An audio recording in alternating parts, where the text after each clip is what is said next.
Hey everybody, I hope you're doing well. This is Afefe with Touch by Tarot, and I wanted to do a reading for us today regarding this annual Lunar New Year Chinese astrology. It is the year of the tiger, specifically the water tiger. Lots of information out there. You guys can go look that up if you're not already into it. But I always check that out. I'm into different traditions. I'm into, knowledge and everything that's related to spirit. So, and I'm also very much into, animal totems, animal medicine, and that sort of thing. So that my ears perked up, my eyes perked up. I've been doing some research. Like I said, I grabbed my deck. I have another deck that I use called the Arc. Some of you, I've used this before when I've taped. So I knew, it's like there's a tiger in there, and I wonder which card in tarot the card was ascribed to, and the tiger is the King of Wands. Love that. And it says loyalty and honorable spirit and ferocious. We would expect that, right? But I looked it up in the book, the meaning of that card in this book. I wanted to share this one paragraph with you all. It says tigers are sure-footed, confident, original, and bold. They do not care how others view them. We could learn a lesson from that, right? As an apex predator, tiger sees few things threatening. Become like the tiger. It's time to cast aside any worry about what others think and to stand strong as you bask in your own grand uniqueness. That had me. Because one of the things that I love in using the cards is that I use it as a tool of empowerment. I want to be empowered. I want to empower others. And I know that there are always messages for us, right? There are always signs, and the animal kingdom is a sure-footed way to gain more knowledge and to build our intuition about what's being offered to us and build us up. So this year, that said, this year of the tiger, I went and I pulled the Bible. If for those of you who do the Ted Andrews, this book on it's called Animal Speak: The Spiritual and Magical Powers of Creatures Great and Small. This book is just a classic, and the key words for every animal, insect, whatever. The keywords, they have keywords for all of them, and the ones for the tiger, you all: passion, power, devotion, and sensuality. Passion, power, devotion, and sensuality. So I decided I would go to our guides collectively and look at those four topics and just ask, overall, we'll visit it again throughout the year, but this lunar year, this Chinese lunar year. But those areas, how can we grow in our power, passion, devotion, and sensuality? Those areas, how can we feel empowered? How can we recognize the ways that are, I was going to take them, but too many fell out. The ways that we may be holding ourselves back from that. We may be limiting ourselves. We may have, ideas about what that looks like. I love the idea of, when it said being your authentic self and without a care for what others think of us, because many times our behaviors are dictated by what we see as societal norms or what's expected of us, and we'll fit into, we'll try to fit into that as opposed to showing up as who we are and saying, hey, this is who I am. Do you like it? Because if you do, there's more where that came from, right? All right, you guys. So I'm going to do 4 cards. I'm going to do passion, power, devotion, and sensuality. See what our guides have to say about those 4. Passion, power, devotion, and sensuality. All right. So for passion, I just pulled justice.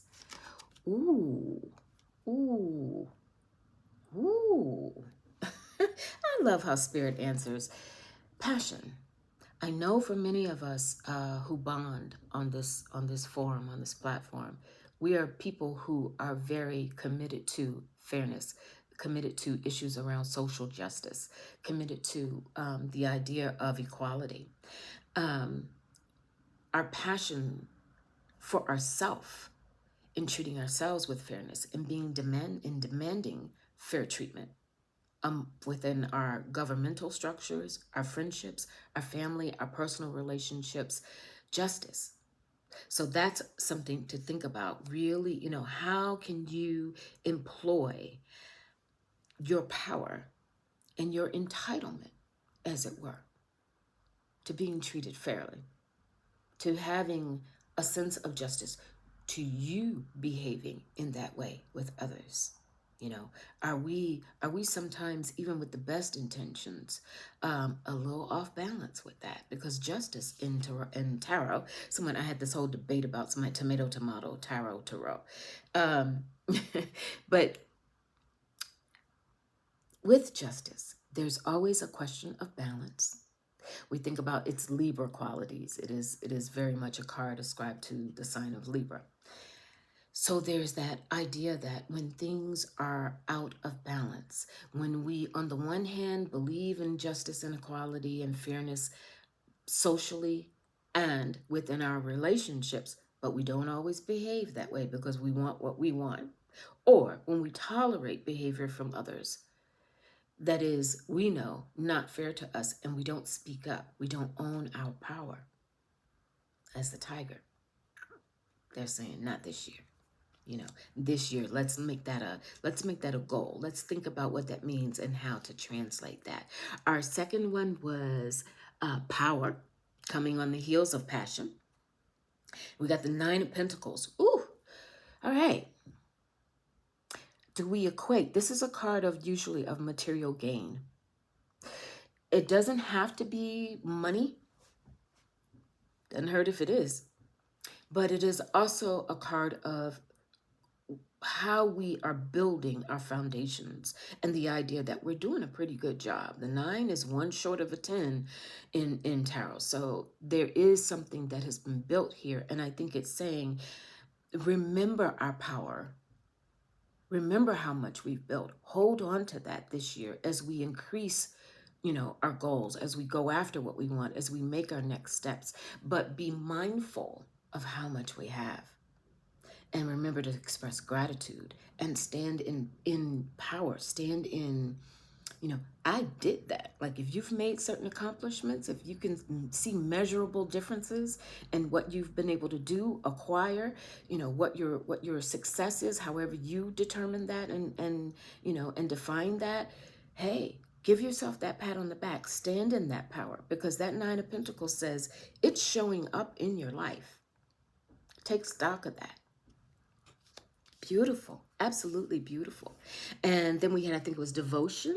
The Magician, you guys. The Magician. All right. All right. Devotion to your craft. Devotion to your skills. Devotion to whatever path or paths you've chosen. Sticking to them confidently.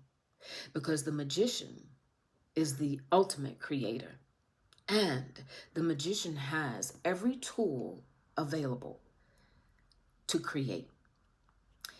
There is no shortage of ideas. The Magician is very much about Mercury, speaking what you want into existence. So your devotion this year could be very much about something on a practical level.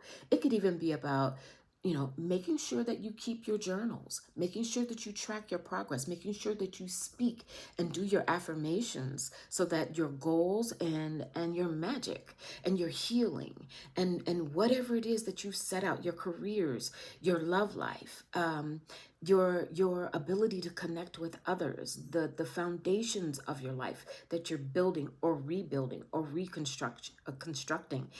We've all had to pivot in the last couple of years, and so life looks a little different. That's been very much about Magician energy. And so with the tiger coming with it, and this year of that, let them hear you roar. Let them hear you roar. Your devotion to who you are, to what you're building, to what you're capable of in the highest regard. Using everything. Pay attention to what comes your way. Because the Magician, like I said, Magician has got air, earth, fire, water, whatever I need, spiritual help, whatever I need is available. No shortage. Devotion. Devotion to your craft, devotion to your skills, devotion to your family, devotion to yourself, your health, devotion to your development. You know, why are we here? Love it. And finally, sensuality. I was waiting. I was like, one of these cards is going to challenge me, or challenge us, I should say. Eight of Swords. I'm going to clarify that for sure. Because when that card comes, it's usually around sensuality.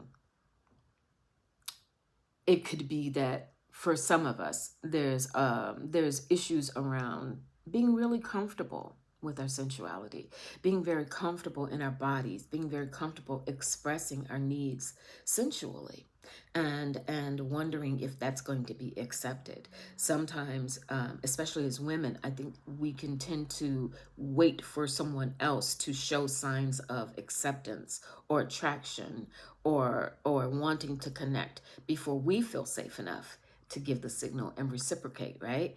Tiger is like, I don't know about all that. Maybe it's time to rethink that. And if there is anxiety around it, you know, if you've been burned, who hasn't? I'll raise my hand. This is saying, you know, this year, let's deal with what we know we deserve. And let's figure out ways to release, you know, the conditioning of what could happen. You know, look for the best that could happen rather than bracing ourselves for the worst. I'm going to pull a clarifier on that. Everything else was just hopping along, and then we hit a little skid. And it doesn't surprise me that we hit it in the area of sensuality. King of Swords. All right, so Spirit is doubling down, but in a good way. We got the Eight of Swords crossed with the King of Swords. But the King of Swords is that power that we need to deal with that Eight of Swords, because the King of Swords is a shot caller. This is divine masculine energy that's coming to say, you're better than this. Whatever led to those fears, whatever led to that heartache, whatever led to the build-up of something that may make you a little anxious. Maybe you don't feel that you're as attractive as you once were. Maybe you always struggled with thoughts about how you appear or how you feel or how you present yourself in a sensual way. And so this king is saying, what are you stressing for? It's up to you. The tiger, it's up to you. Power, claiming it, owning it. But because it comes in swords, as opposed to another element like the King of Wands, who would just jump out there and act on it, this King of Swords energy is more intellectual, more rational, more go through your mind and think about literally, what am I afraid of? And what do I have to lose? It's sort of a reassessment that goes on there. And then make the decision, make the choice to reevaluate and represent yourself. Speak it, that magician, speak it, your devotion. Be devoted to yourself. Be devoted to the idea that as a human being, as a divine soul, you are just as entitled to love and sensuality and pleasure in whatever form that takes for you, in whatever form you need it, that is healthy and affirming. That King of Swords comes in to say, then let's do it. I'm going to pull one more. I'm feeling led to pull one more in that area. There's a Five of Wands. So that there is a conflict there. There may be different ideas about the best way to go about that. And you may even feel that there's some resistance, because that Five of Wands is usually some resistance. How do I go about it? How do I act on it? How do I change this pattern that's been in my life, right? So what I'm going to do, you all, that area of sensuality, because that came up with a couple of hiccups there, That's the only area that I saw a little challenge for us. I'm probably going to do some more readings on that area if you're comfortable with it. I'd love your comments about that. If you'd like us to explore that a little more, gracefully, classy, but get to the root of it, because that did show up as an area of challenge. But I think all roads are going to lead us back to this tiger, because that's the whole subject of this reading. How do we employ the energy, the cosmic energy that's being offered to us around this beautiful, magnificent, courageous, brave, and sensual animal? How do we incorporate that medicine for ourselves and use it to our best ability? We got some good stuff going. All right, so let's take advantage of it. Thank you so much. I appreciate your time. I'll do some more on these areas, as I said before. I do want to mention that please like, subscribe, tell others. I'm growing my channel. I appreciate it. And I do offer readings. If you're interested in a private reading, you can contact me at touchbytarot@gmail.com or touchbytarot@gmail.com. And we'll make it happen. All right. Take care. Have a good one. I'll talk to you later.